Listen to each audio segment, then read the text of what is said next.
Kellum se nkomplu il-sibijiet tagħna fuq il-Vanġelu fis-Salmi, tajjeb? U bħala qari għażilt Salm 103 naħseb huwa adat ħafna għal ħsibijiet li għandi għalikom illum. Salm ta' David, Salm 103 fejn David qed jagħtina katalgu sħiħ, lista sħiħa ta' barkiet illi rċieva mingħand Alla u l-istess ħaġa nistgħu ngħidu aħna x'vera. Mela Salm 103. Bierak il-mulej u ruħ tiegħi u kull ma uġu fija jbierak l-isem imqaddes tiegħu. Bierak il-mulej u ruħ tiegħi u la tinsiex il-benefiċċji kollha tiegħu u li jaħfer dnubietek kollha u li jfejja mardijietek kollha u jifdil il-ħajtek mill-ħofra u jinkurunak bit-tjieba u l-ħniena u jxabba lil ħalqek bil-ġid biex bekk żożitek tiġġedded bħal tal-ajkla. Il-mulej jagħmel is-sewwa u l-ħaq ma' dawk kollha li huma maħqurin. U għarraf triqatu lil Mosè u l-emejl tiegħu lill-ulied Iżrael. Il-mulej ħanin u twajjeb u bil-mod biex jadab u ta' tjieba kbira. Mhux dejjem jitlewhom magħna u lanqas jitgħadda bħal dejjem. Ma mexix magħna skont dnubietna u lanqas ħallasna skont ħżunitna. Għax daqskemm il-smewiet u mal-fuq mill-art daqshekk hija kbira t-tjieba tiegħu għal dawk li jibżgħu minnu. Daqskemm il-vant huwa mbiegħed mill-punent, hekk huwa ibbiegħed ħtijitna minnha. Bħalma missier tiġi ħniena minn uliedu, hekk il-mulej tiġi ħniena minn dawk li jibżgħu minnu. Għax hu jaf kif aħna magħmulin u jiftakar li aħna trab. Jiem il-bniedem huma bħal ħaxix, bħal fjur tar-raba, hekk jikber. Għax ziffa tgħaddi minn fuqu u jintemm u fejn kien ħadd ma jarfu aktar. Iżda tjieba tal-mulej hija dejjem ta' dejjem ma' dawk li għandhom il-biża' tiegħu u l-ħaq tiegħu ma' wlied u liedhom ma' dawk kollha li jħarsu il-patt tiegħu u dawk li jiftakru fil-preċetti tiegħu biex iħarsuhom. Il-mulej fis-smewiet waqqaf it-tron tiegħu u s-saltna tiegħu fuq kollox taħkem. Bierku l-mulej, intom l-anġli tiegħu setana u qawwija li tagħmlu dak li jgħid billi tisimgħu leħen il-kelma tiegħu. Bierku l-mulej, intom il-koll l-eżerċiti tiegħu, intom li tagħmlu r-rieda tiegħu. Bierku l-mulej, intom il-koll l-mejjel tiegħu finħat kollha tas-saltna tiegħu. Bierak il-mulej u r-ruħ tiegħi. Amen. Qed nitkellmu dwar l-Evanġelu fis-Salmi. L-Evanġelu fis-Salmi. Il-ġimgħa l-oħra, infatti, kellimtkom dwar Alla, għax Alla huwa l-awtur tal-Vanġelu u l-Vanġelu appuntu jeżisti minħabba l-fatt illi hemm Alla li ħalaqna, Alla li tagħna l-liġi tiegħu u aħna vilment dik il-liġi ksirnija, affiġnija taħt saqajna u allura dik il-liġi meta tinvestigana toħroġna, tixlina, tesponina bħala medinbin. M'hemmx għalfejn il-liġi teżaminana fil-fond huwa ovvju illi aħna nies illi irribellajna kontra l-ħalliq tagħna meta huwa tant twajjeb magħna, meta għanina bil-ġid tiegħu u frattant aħna ksirnija minn miegħu. U din l-problema ta' l-umanità mhijiex politika ħażina, mhijiex nuqqas ta' edukazzjoni, mhijiex faqar. Dawk ma kollha sintomi ta' xi ħaġa qar minn hekk. Il-kwistjoni kollha hija d-dnub. U allura la hemm id-dnub u aħna ħatja u taħt il-kundanna tal-Alla. Kif nistgħu neħilsu? Kif nistgħu neħilsu jekk aħna nittraskuraw salvazzjoni kbira bħal din jgħidilna l-awtur tal-Ittra lill-Ebrej. Hemm salvazzjoni, huwa salvazzjoni kbira maħduma minn Alla għalina u illum irridu nbdew naraw x'inhi proprjament din is-salvazzjoni. Ħanitkellmu dwar ir-rikkezzi tal-grazzja tal-Alla. Alla li ġustament seta' ikkundannana fl-infern għamel proprjament il-kuntrarju. Sorprendentement Alla wera il-kopor tal-ħniena tiegħu. Anke Marija fil-għanja tagħha tajt ruħi timmanjifika l-sit u l-ispiritu tiegħi jifraħ f'Alla is-Salvatur tiegħi. Ma dik kien kapaċi tgħid Alla Salvatur tiegħi. U l-istess ħaġa rridu naslu aħna biex ngħidu illi iva Alla mexxa miegħi b'favur kbir fejn seta' kastigani u kien ikun ġust qarribni lejh, għamilni sinjur fil-ħniena u fil-mħabba kbira tiegħu Alla ma ħallix il-bniedem fis-saħta u l-kundanna tal-liġi. Liġi miksura tfisser kundanna. Ħaqek il-ħabs, ħaqek il-kastig. Imma Alla ma ħallinix li nerqu f'dik il-sitwazzjoni mingħajr tama. Is-salmi jgħalmuna dwar Alla kif rajna l-ġimgħa l-oħra, Alla twajjeb, Alla grazzjuż, Alla taħniena ma bħala Alla wkoll ġust, Alla ta' erf, Alla li huwa l-ħallieq ta' kollox. Jgħalmuna wkoll dwarna nfusna kif rajna salm li forsi dbati mill-insonja li ma tistax torqod. David qallu jiena wkoll norqod fis-sliema x'in biss qiegħdni fis-sigurtà. Is-salmi jikxfuna kif aħna bħala bnedmin, kif aħna. Ċertament aħna bnedmin ħatja. Salm 14 rajni l-ġimgħa l-oħra li blaħ jgħid f'qalbu m'hemmx Alla. Xi ħaġa li aħna għalmenu fil-passat hekk konna f'dik is-sitwazzjoni propjament. Jgħalmuna dwar Alla, dwarna nfusna u wkoll dwar ir-rimedju eċċellenti illi Alla ħaseb għalina biex aħna nkunu rikonċiljati miegħu, biex ir-rabta tagħna bejnietna tissewwa. Aħna meta nitkellmu dwar reliġjon, aħna nies reliġjużi u żgur li aħna reliġjużi. U rridu nkunu reliġjużi. Għax il-kelma reliġjon minn religio bil-Latin tfisser torbot lura. Aħna darba konna mbedi minn Alla, Alla rabatna lura lejh, rabatna lura miegħu. Fatt il-Bibja titkellem b'mod favorevoli dwar ir-reliġjon u tiddeskrivija bħala jipprattika dak il-bniedem illi jader lil proxmu tiegħu, jgħinu u wkoll iżomm li nnifsu mingħajr tebba f'din id-dinja. Ġifieri Alla ħalaqna reliġjużi. Ħalaqna b'qalb għalih, dik il-qalb żvijat ħarġet il-barra mit-triq Alla kapaċi jġibna lura biex ħaddanna miegħu. Bħal dak il-missier illi meta ibnu il-ħali u l-pastas meta reġa' lura għand missieru, x'għamel missieru ntefa' fuqhom u biesu u ħadnu u qalilhom lis-sefturi ippreparaw fatra kbira, ħanamlu parti kbir għax dan ibni kien mejjed u reġa' ħajja, kien mitluf u nstab. U dik huwa l-atteġġjament ta' Alla lejna. Alla kapaċi kastigana. Imma flok jikkastigana jitkellem magħna dwar is-salvazzjoni tiegħu.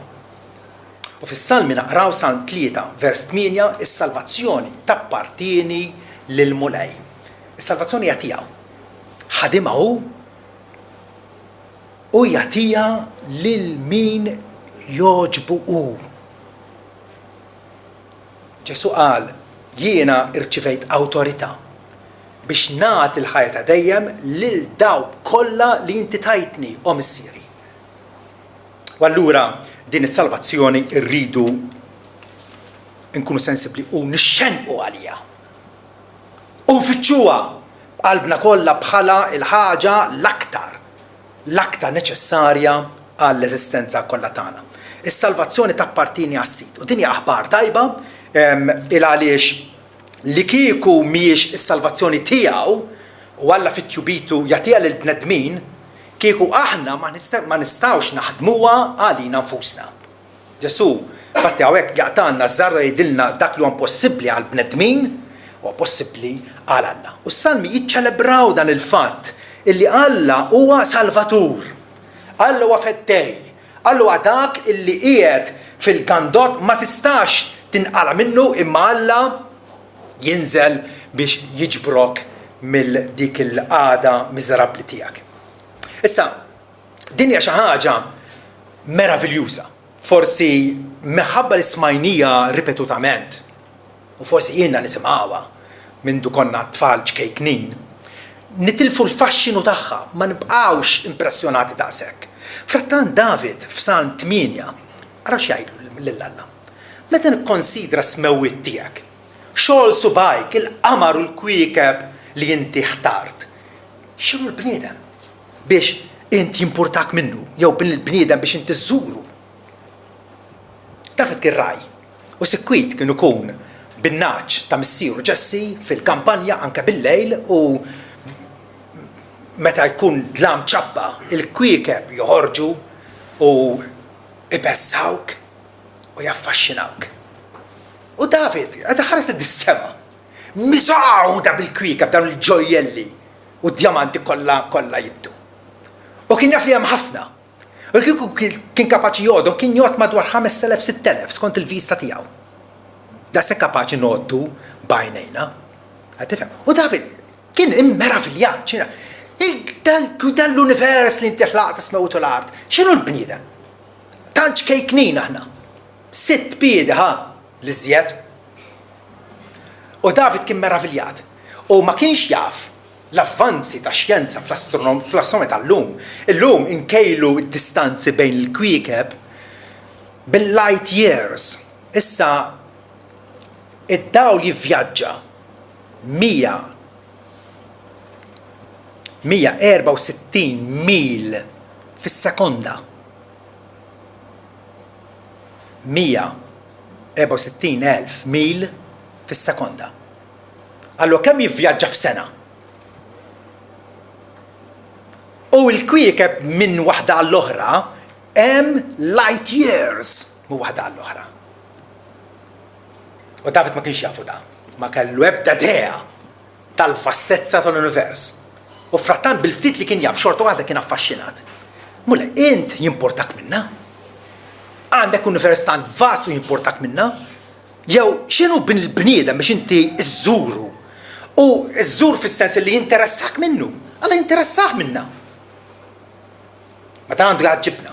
U jekk ma jgħaġġibniex, hemm qalb tal-ġebel fina. Hemm qalb li missewa Alla. Il għaliex Alla litteralment żarna. Alla libes il-laħam tagħna. U ġie fostna. U tħallat magħna. U sejħulu ħabib tal-pubblikani u tal-midinbin biex jikkritikawh. Imma ekku Alla għax huwa ħabib tal-midinbin ġi jżurna. U David qal dinja xi ħaġa inkredibbli, xi ħaġa illi tibqa' taffaxxinani. Dal-fatt waħdu messu jaġġibna. Alla ta' kasna ma jabbandonanix avolja aħna edewa tiegħu. Avolja aħna avversivi lejh, Alla xorta waħda orob lejna. Imma xajdina l-Vanġelu, Ġesu ġie fi ħwejġu u n-niesu ma laqgħux. Araw Alla huwa ta' rieda tajba, aħna rridu neħbew minnu. U frattant Alla jibqa' isus warajna, jibqa' jiffitta sakemm jirbaħna. Sakemm jirbaħna għal nifsu.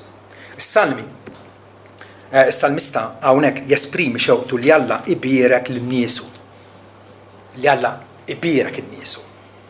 Salm 67 jgħidilna sabiex triqtek tkun magħrufa fuq l-art u s-salvazzjoni tiegħek fost in-nazzjonijiet kollha. X'vista kellu da? Mhux sempliċement il-qraba jew il-ħbib tiegħi. In-nazzjonijiet kollha xtaq il-salvazzjoni tiegħu tkun magħrufa fosthom. U Ġesu hekk il-vera mmorru u x'għandu l-Evanġellu lill-ġnus kollha.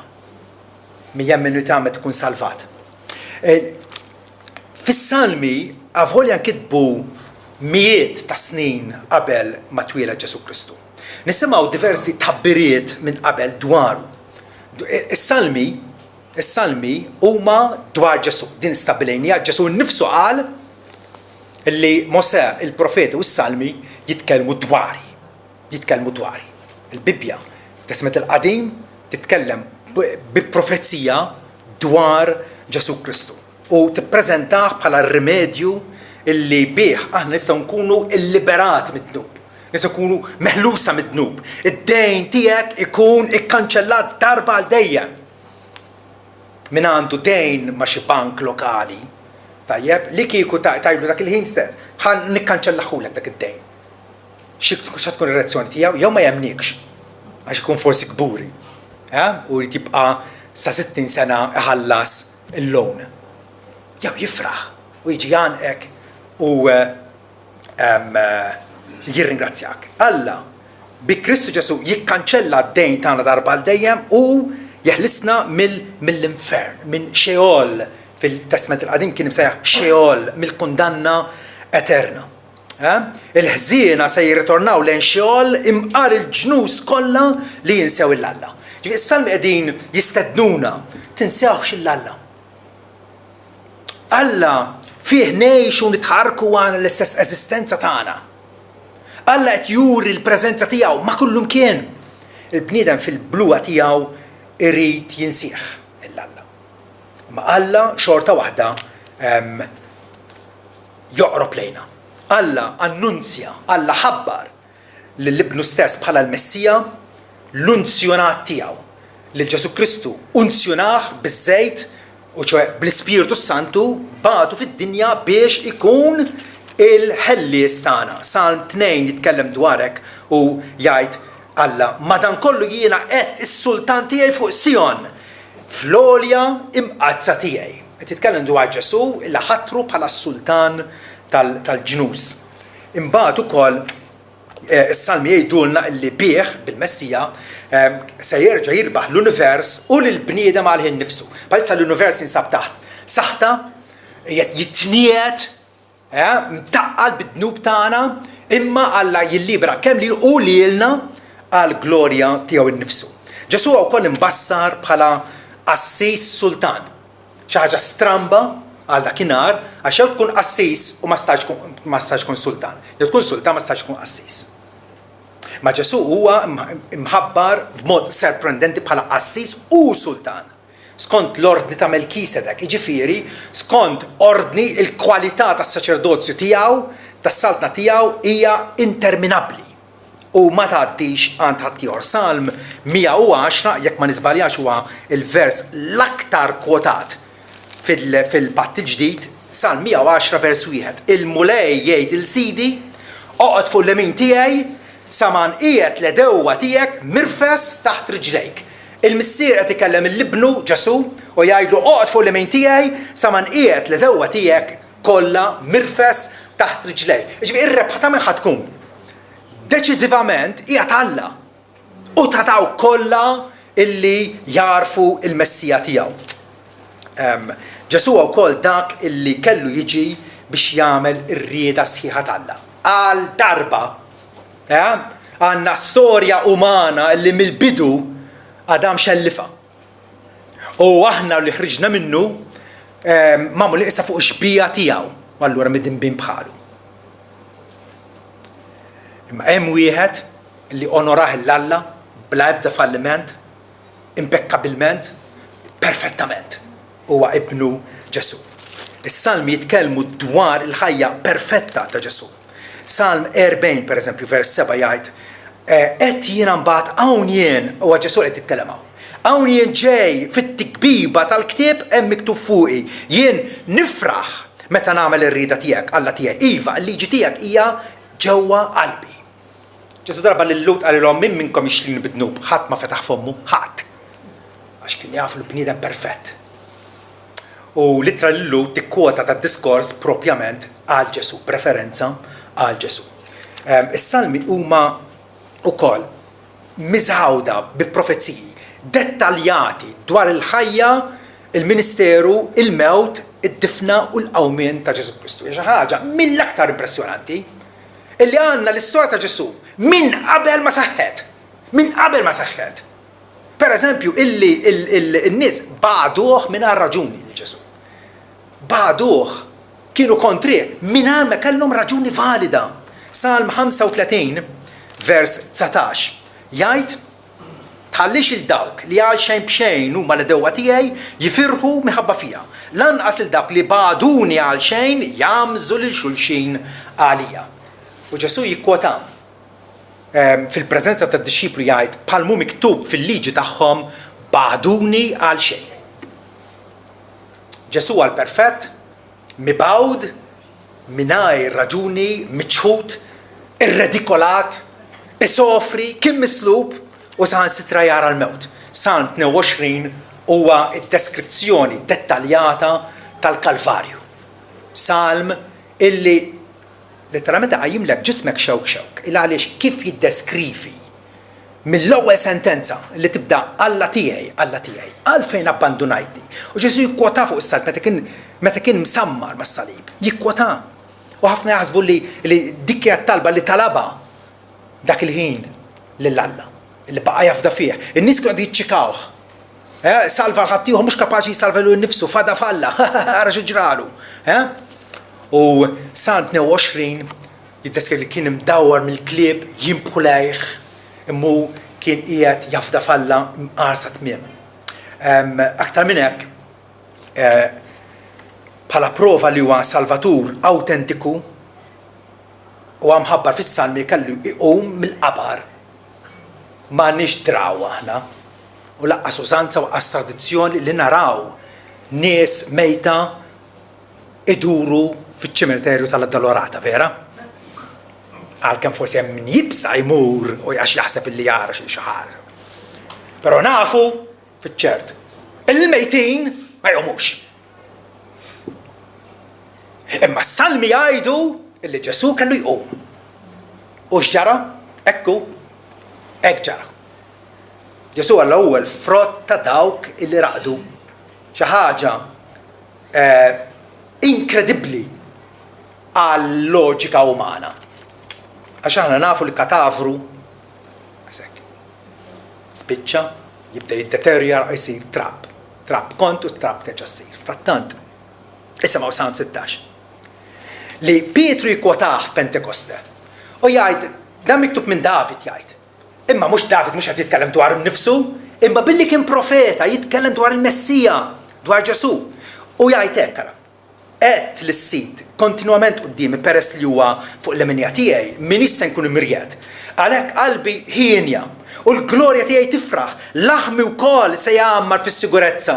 Għax int mhux se tabbanduna lil ruħ f'Xeol.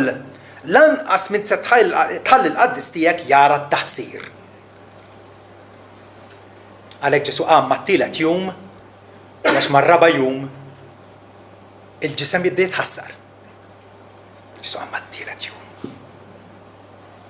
Mhux se tħalli l-qaddis tiegħek jara t-taħsir. Profezija brillanti dwar il-qawmien ta' Ġesu. U dan jikkonfermaħ l-Apostlu Pawlu meta qalilna jgħidilna fi ftit kliem eżattament x'inhu l-Evanġelju. Jgħid għaddejtilkom bħala primarjament importanti dak li wkoll irċivejt. Li Kristu miet għal dnubietna skont l-Iskritturi u li ndifen u li kien irxoxtat fit-tielet jum skont l-Iskritturi u li der il-kefa imbagħad l-12. Pawlu qed jiġbor l-Evanġelju fl-essenza tiegħu. Jgħid li dak li ġara fuq il-Kalvarju, l-fatt li Ġesu miet u kien mitfun u reġa' qam kien kollu mħabbar fl-Iskritturi profetiċi, speċjalment fis-Salmi. Dak li ġara mhux kombinazzjoni imma Alla kien diġà iddikjara minn qabel dak li huwa kellu jagħmel storikament. Ġesu miet għal dnubietna, qatfuha din. Aqbduha sew.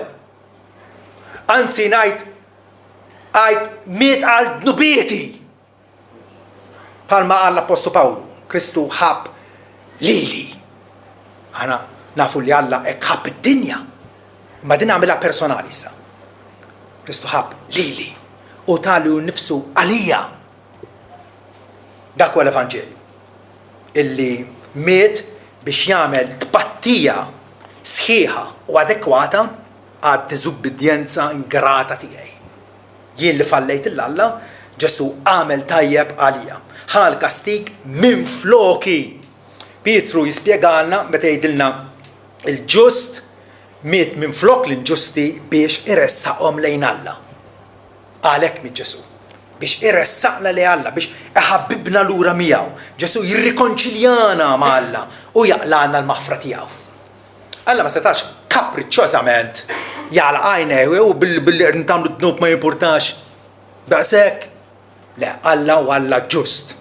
Tiftakru għal-ġimgħa l-oħra. Il-deskrizzjoni ta' Alla. Alla huwa ġust. Allura rret. Alla ma jħallix id-dnub mhux ikkastigat. Fil-każ tagħna, Alla ikkastiga d-dnub tagħna fi Bnu Ġesu. Li għamlu d-dnub lil dak li ma kienx jaf dnub biex aħna nsiru il-ġustizzja tal-Alla fih, biex Alla jħares lejna u jarana ġusti minħabba Ibnu Ġesu. Għalhekk fis-Salmi naqraw Salm 130 pereżempju. Jekk intu se timmarka l-inikwitajiet, jekk ħatoqgħod tipponta subajk lejn kull dnub tagħna qed jgħidlu. Jew tagħmel lista tagħhom. Jekk inti qed timmarka l-inikwitajiethom u lej, min jista' jieqaf sħiħ? Min minna għandu l-iċken tama quddiemek? Imma hemm il-maħfra miegħek. Sabiex aħna ikollna l-biża' tiegħek. Alla jaħfrilna biex jirrestawranna l-biża' tiegħu lejh. Jagħmilna nies li nibżgħu minnu, nies li nħobbuh, nies illi rriduh f'ħajjitna, nies illi propjament qegħdin ngħixu għalih u għall-glorja tiegħu. Allura dispost li jaħfer. Alla jrid jaħfrilna, Alla kapaċi jaħfrilna. Alla jrid iħabbibna miegħu bis-saħħa u l-merti ta' Ibnu Ġesu. Dan huwa l-metodu tal-Alla. Mhux metodu li ffintaħ Konfuċju u Maomettu jew il-Papa jew nies oħra. Dan huwa l-metodu ta' Alla iħabbibna miegħu bis-saħħa u l-merti ta' Ibnu Ġesu full stop. Bih u bih biss għandna aċċess, għandna dħul quddiem Alla. U intu wkoll tista' tesperjenzja din il-maħfra divina, maħfra sħiħa, maħfra kompluta, maħfra għaż-żmien u l-eternità. Min issa stess. Tista' tesperjenzja bħalma ġralu David. David jitkellem Salm 32 pereżempju, kif jiftaħ das-salm? Kemm mbierek dak il-bniedem li t-trasgressjoni tiegħu hija maħfura?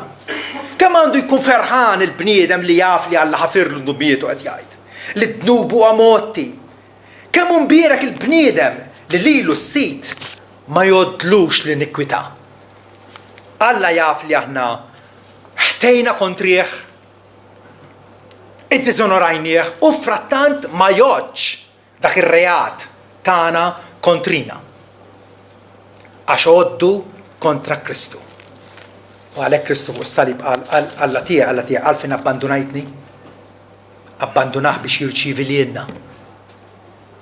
Id-dnubiet tagħna trasferiti fuq Ġesu Kristu sabiex il-perfezzjoni ta' Kristu Alla jlibbisna biha.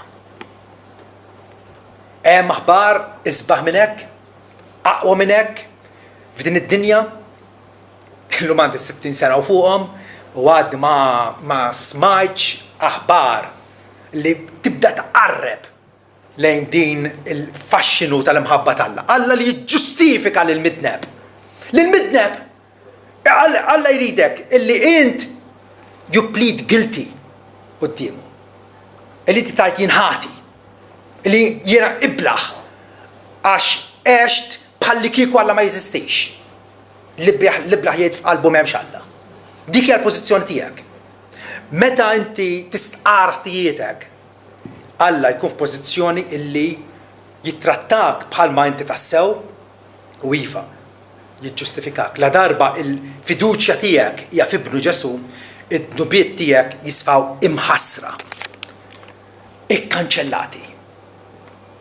Int titlibbes bil-perfezzjoni ta' Kristu. Hija maħfra ċerta u reali.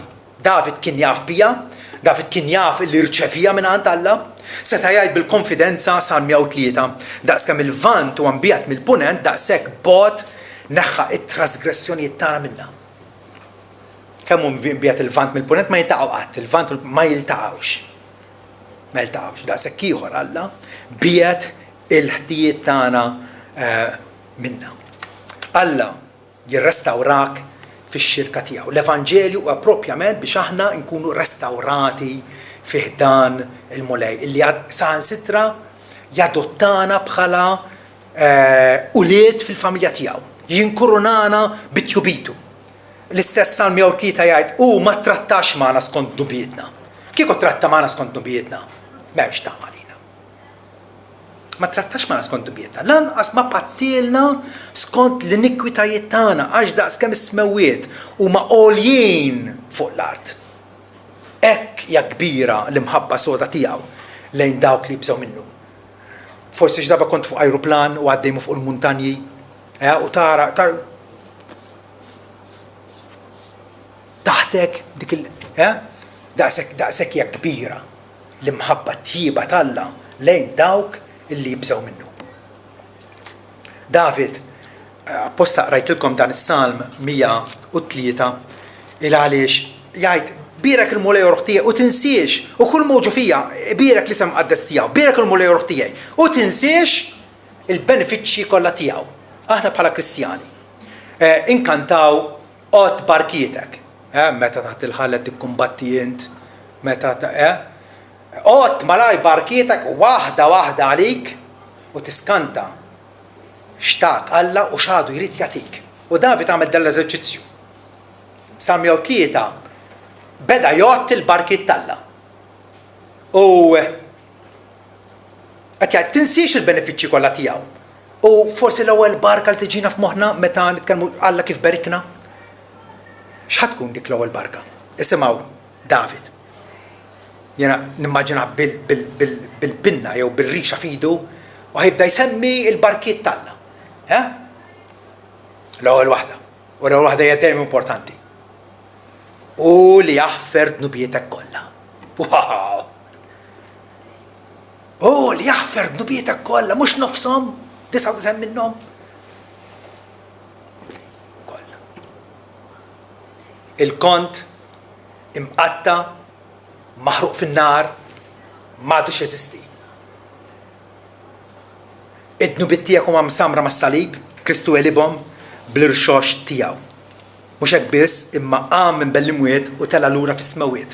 U tela lura fis-smawiet biex jirrappreżentana bħala il-prekursur la darba u qiegħed fis-smawiet jassigurana li aħna wkoll membri ta' ġismu laħam tal-aħmu wkoll qed inkunu fis-smawiet. Salm 68 jgħid int tlajt fil-għol int mexxejt ikkaptivati lill-ikkaptivati tiegħek. Int irċevejt rigali fost il-bnedmin, imqar fost ir-ribellużi kollha. Ġesu eżaltat u saħansitra meqjum mill-anġli tiegħu. Salm 148. Eżaltat u meqjum mill-bnedmin. Salm 2 jgħid imu lis-sit fil-biża', ifirħu bir-roda, busu lill-liben li ma jirrabjax. Liben, busu, x'jiġifieri busu? Qed turi affezzjoni. Qed turi li għandek relazzjoni miegħu, qed toqrob lejh. Busu lill-liben li ma jirrabjax u tindilfu fit-triq għax għadbu malaj jista' jitkebbes, iva mi jibqa' stinat. Ġesu qal mhux niġġudikah, il-kelma li għedtilkom tiġġudikah fl-aħħar jum. Kemm huma mbierka dawk kollha li jsibu refuġju fih, jgħidilna Salm 2. Kemm huma mbierka dawk li jilqgħu l-Evanġelju, dawk li jirrispondu għal din it-turija, din l-esibizzjoni tal-imħabba Alla u jarfu lill-libru bħalma hu tassew. Kif minu Ġesu Kristu? Ġesu mhux sempliċement għallim reliġjuż, le Ġesu huwa Alla nnifsu. Li żarna biex jirrikjamana għalih innifsu. Is-sit jgħid lill-mulej tiegħi poġġi fuq id il-leminija sakemm nagħmel l-edewwa tiegħek mirfesa saqajk. Is-sit se jmitt ix-xettru tiegħu minn Sion u jgħid aħkem f'nofs l-edewwa tiegħek. Ġesu bħalissa mhux biss qed jiġbor il-Knisja tiegħu lill-imsejħin tiegħu il-dawk li għal-jom miet, imma jgħidilna wkoll illi qiegħed jaħkem fost l-edewwa tiegħu. Ġesu huwa dak illi ġie f'isem missieru. Din hija xi ħaġa sabiħa immensament il għaliex hawn eluf ta' reliġjonijiet fid-dinja. U kultant jistaqsuna liema taf liema tajba. Well, Ġesu jgħid li dak kollha ġew qabli huma imposturu ħallelin. Għaliex? Għax ġew f'isimhom stess. Ġew u dina kellhom din l-idea fantastika li bdew reliġjon. Qed tifhem, ma Ġesu ma ġiex f'ismu. Ġesu ġie f'isem missier kien il-mibgħut tal-missier. Importanti. Ġesu qal jien ma tkellimx minn innifsi, ma dak kollu smajt mingħand missieri ngħidu lilkom. Ġesu ġie niżel is-smawiet għalina bnedmin u għas-salvazzjoni tagħna mibgħut mill-missier. Salm 118.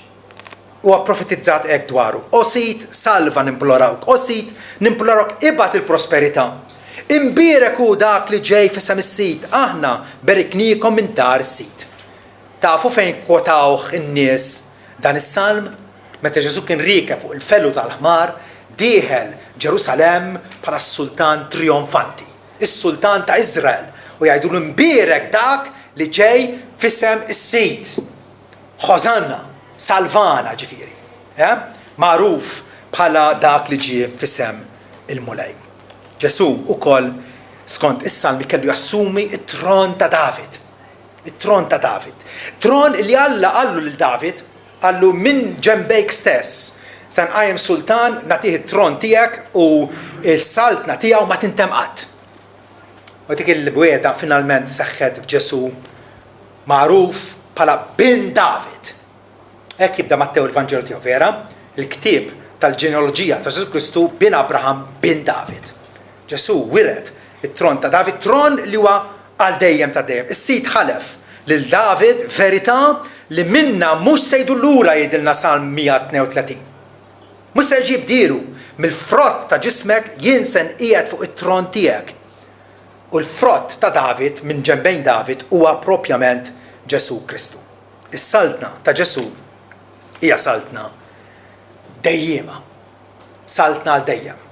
Kemm inkunu pazzeski, kemm inkunu boloħ, kemm inkunu stupidi, jekk aħna għadna barra minn dis-saltna u qegħdin ngħixu bħalli kieku mhu xejn. Li qegħdin nieklu nixorbu u mill-għalin qegħdin iddevertu u għadna ma sibniex lan tal-eżistenza tagħna. U ċoj li nkunu fis-saltna taħt ix-xettru grazzjuż ta' Ibnu Ġesu. Salm 45 jgħid it-tron tiegħek Alla huwa għal dejjem ta' dejjem. Xettru ta' rettitudni u għax-xettru ta' saltnatek. Int ħabbejt il-ħaq u bat il-ħażen għalhekk Alla tiegħek unzjonat biż-żejt tal-ferħ ola minn sħabek. Da Salm 45, kwotat mill-ittra lill-Ebrej bħala referenza diretta għal Ġesu Kristu. Li għandu saltna li ma tispiċċax u iva u n-nifsu huwa Alla. Għalhekk Alla tiegħek unzjonak biż-żejt tal-ferħ ola minn sħabek. Qed nitkellmu dwar l-Evanġelju illi huwa prattikament li inti tkun fis-saltna t'Alla, illi inti tkun taħt ir-renju ħanin, tajjeb, għaref u ġenerus ta' Alla. Ma nistgħux nibqgħu barra. Ġesu issina dwar id-dlamijiet ta' barra, fejn il-post fejn hemm il-biki u t-teżżis ta' snien, fejn id-nar ma jintefiex id-duda ma tmutx. Ġesu issina fittxu is-saltna t'Alla u l-ġustizzja tiegħu. Dik hija priorità numru 1 fit-tixha. U Ġesu jgħid min isiba dis-saltna dawk li huma vjolenti, dawk li jagħmlu minn kollox, dawk li kosta kollox iriduha is-saltna t'Alla għax jafu li mingħajrha. Bħal ħafna nies imġewħin m'għandhomx jieklu u meta jasal it-trakk bil-ħobż taħseb inti li ħajamlu l-kju biex jirċievu l-ħobża tagħhom, vera? Isiru vjolenti. Iriduha dik il-ħobża għax mingħajrha ma jgħixux. Ma jgħixux. Ġesu jgħid jienu għall-ħobż ħaj li nżilt mis-sema biex kull min jieklu jgħix għal dejjem. U l-ħobż nagħtikom jienu għal-ġismi li nagħti għall-ħajja tad-dinja. Għalik propjament. M'hemmx x'nitlajjaw, m'hemmx x'nipposponu, ejjew nfittxu s-saltna t'Alla. Ejjew nsiru ċittadini fija. Ċittadini fija għax Alla jagħmilna ċittadini fija. Alla jagħmilna ċittadini tagħha. Il-profezziji kotrana fis-Salmi. Rajtilkom ħafna minnhom, hemm ħafna iżjed. Kollha jitkellmu dwar Ġesu u jikkonvinċuna illi jekk tfittex u tinvestiga bis-serjetà illi Ġesu ta' Nazaret huwa il-Messija imħabbar minn qabel fis-Salmi. Huwa awtentiku, Ġesu nnifsu jaffermah. Miexi ma' ma' Kleofa u sieħbu wara l-qam minn bell-imwiet sejrin l-Emmaus din il-darraħal ġkejken. U kienet jitla. U Ġesu matul it-triq minn għamek kellhom Bibbja f'idejhom, beda jidilhom jispjegalhom Mosè il-ħwejjeġ kollha miktubin dwaru fil-Bibbja tagħhom. Għaliex? Għax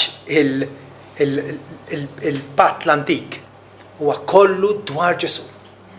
Biex issa li der Ġesu ngħidu Ġesu mhux impostur bħal l-oħrajn, Konfuċju ma' Mettu l-bqija, lista twila. Ma dan huwa l-awtentiku, dan huwa l-ġenwin, għax Alla tkellem minn qabel dwaru. U hemmhekk il-fidi tagħna tkun ikkonfermata. F'da kollu l-inizjattiva hija tagħna. Kif għadna fil-bidu, is-salvazzjoni tappartieni għal Mulej, hija tiegħu. Huwa Alla li ħallew il-pass, huwa Alla li irresqilna salvazzjoni, li jikkonvinċina fil-qalb tagħna, jurina d-dnub tagħna, jurina l-falliment tagħna, ixgħannaqna Ġesu Kristu u jressaqna lejh bil-ħidma misterjuża tal-Ispiritu tiegħu. Ta' mhux xogħolok. Ma ħatagħti l-ebda kontribut tas-salvazzjoni tiegħek, l-ebda ċentesmu, l-ebda ħaġa, l-ebda opra tajba. Aħna salvati bl-opra tajba ta' Ġesu Kristu.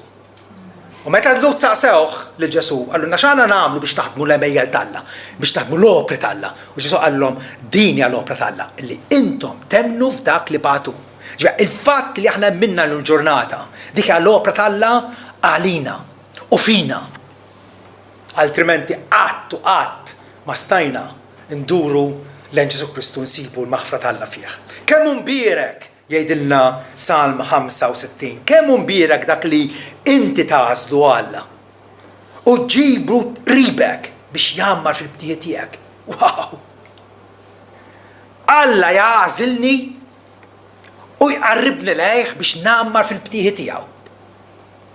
Jekk aħna għadna naħsbu illi dinja d-deċiżjoni tiegħi u ħadd ma jindaħalli għax jiena għandi r-riera ħielsa tiegħi u ħadd ma ħajinterfiri. Mhux aħjar tgħid kemm imbierek dak li int tagħżel Mulej u ġibu qribek biex jammar fil-btijiet tiegħek. U hemm insibu ta' bilħaq is-sigurtà tagħna, il-kuntentizza tagħna li Alla qorob lejna. Meta aħna konna qegħdin niġru minnu, Alla qorob lejna.